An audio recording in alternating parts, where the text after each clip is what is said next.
ወራህመቱላሂ ወበረካቱሁ። ውዶች እንዴት ናችሁ? ደህና ናችሁ? አልሐምዱሊላህ እኔ ሰላም ነኝ። ሰሞኑን እንግዲህ አዚዛ ጋር የተፈጠረ ነገር አለ። አይምሮ ያላችሁ ወይንም አስተሳሰብ የምትችሉ አይምሮአችሁ እንደ ብረት ያልዛገ አይምሮአችሁ እንደ ብረት የዛገን አይመለከትም። ወይንም ኮሜንት መጥፎ የምትኮምቱትን አይመለከትም። ትክክል አይምሮ ያላችሁ ግን ይሄን ነገር ልትሰሙት ይገባል። ወይንም ደግሞ ጥሩ አስተሳሰብ የወላድ አንጀት ወይንም ደግሞ ሰውኛ አስተሳሰብ ያላችሁ ሰዎች ልትሰሙት ይገባል ማለት ነው።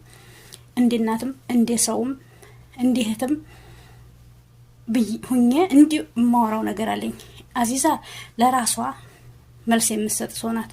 የፈለገችሁትን ብትሏት አዎ እሷ ለተባለችው ነገር እኔ ማሞኛል። ግን ደግሞ የባሰ ያመመኝ የባሰ ውስጤን የነካኝ የባሰ እንቅልፍ የነሳኝ ደግሞ የአህለም ጉዳይ ነው።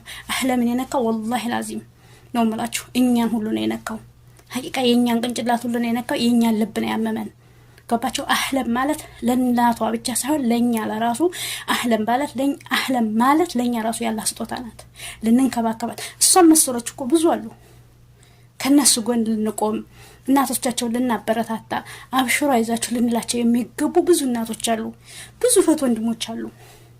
የሚጠሉ አይደለም የሚወደዱ የምንጠጋቸው አላህ ይወደዳቸው። አላህ ፈቅዶና ወዶ አሳምሮ በዚህ ሁኔታ የፈጠራቸው አላህ ናቸው። እነሱ ያላህ ስጦታ ናቸው።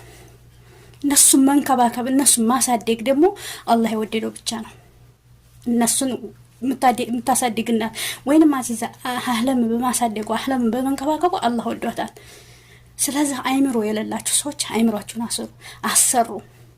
እንዴት ነው አህለም ላይ እንደው ምላሳችሁን መሰነዝሩት? ምን አይነት አይምሮ ነው ያላችሁ?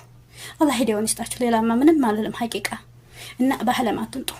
ነገም ዛሬ መመላችሁ እዚህ ጋር ኮሜንት መታችሁ ደግሞ እንዳትርመጠመጡ። በአህለም አትንጡ። አህለም የኛ የሁላችንም ያለ ስጦታ ናት። እሷን መሰሎች ሌሎች ቢኖሩ ሁላችንም ልንከባከባቸው ሁላችንም ልንወዳቸው ይገባል። ይሄም ደግሞ አይምሮ ላለው ሰው ነው። እንደናንተ አይምሮአችሁ ልክ እንደ ብረት ለዛጋው አይደለም።